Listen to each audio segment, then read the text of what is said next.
دلی لکھنؤ ہوتے ہوئے یہاں پر آئے تو سن لیجیے کہ اولاد کے لیے آدمی عجیب غریب حرکتیں کرتا ہے.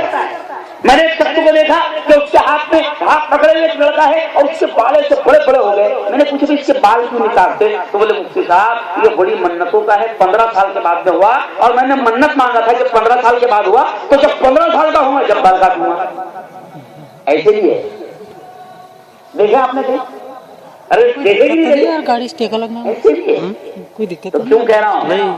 اولاد اللہ نے دیا ہے میرے دوستو، یہ خدا کی بہت بڑی نعمت ہے.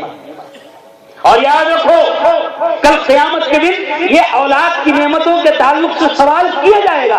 اللہ سوال کرے گا کہ میں نے تجھے صاحب اولاد بنایا تھا، میں نے تجھے اولاد دیا تھا.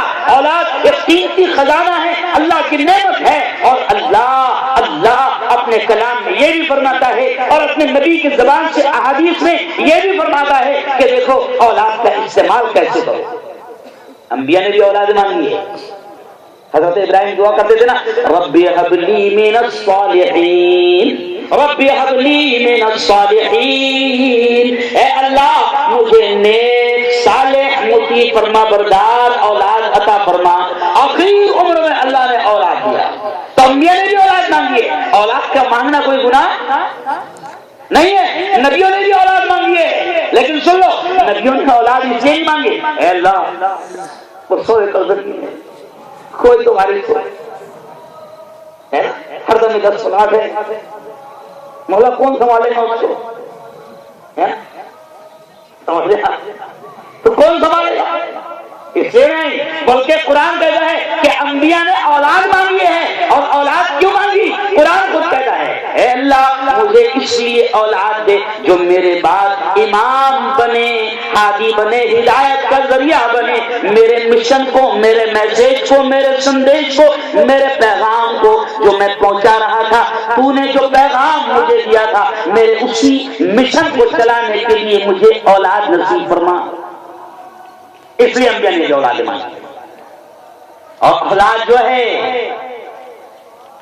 بہت قیمتی نعمت ہے اللہ کی، اور ایسی قیمتی نعمت کہ اگر اس نے اس نعمت کا صحیح استعمال کر لیا، اگر اس نے اولاد کو صحیح علم سے نواز دیا، اس کو سجا دیا، سنوار دیا، اس کی زندگی بنا دیا، تو حدیث کے خلاصے میں آتا ہے کہ آدمی دنیا سے چلا جاتا ہے، ساری چیزیں اس کی ختم ہو جاتی ہے، اس کا کمانا ختم ہو جاتا ہے، اس کی نمازیں ختم ہو جاتی ہے، روزے ختم ہو جاتے ہیں، عبادتیں ختم ہو جاتی ہے. اب کوئی موقع نہیں ہے، اب یہ نماز نہیں پڑھ سکتا، ثواب نہیں کما سکتا، اب یہ صدقہ خیرات نہیں کر سکتا، ثواب نہیں کما سکتا، اب یہ حج نہیں کر سکتا، روزے نہیں رکھ سکتا، ختم، دیٹ از فائنل. لیکن خدا کہتا ہے، خدا کے نبی فرماتے ہیں کہ اگر خدا نے کسی کو اولاد دیا تھا اور اس سے اپنی اولاد کو صحیح علم دیا، دین کا علم دیا، قرآن کا علم دیا، نبی کی باتیں سکھائی اور نیک اولاد کو اپنے پیچھے چھوڑا، تو اللہ کے نبی نے فرمایا کہ یہ دنیا سے چلا جائے گا مگر اس کی اولاد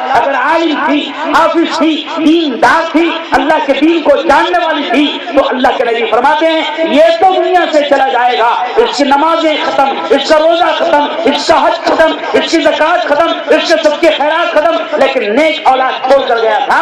وہ اولاد جب دنیا میں دین کا کام کرے گی، اللہ کے پیغام کو، نبی کے پیغام کو لوگوں تک پہنچائے گی، اللہ کے نبی نے فرمایا کہ اس کی اولاد جو کام کرے گی اس کا اجر، انعام اور ثواب اس کو قبر میں بھی اور مرنے کے بعد بھی ملتا رہے گا. معمولی چیز نہیں ہے.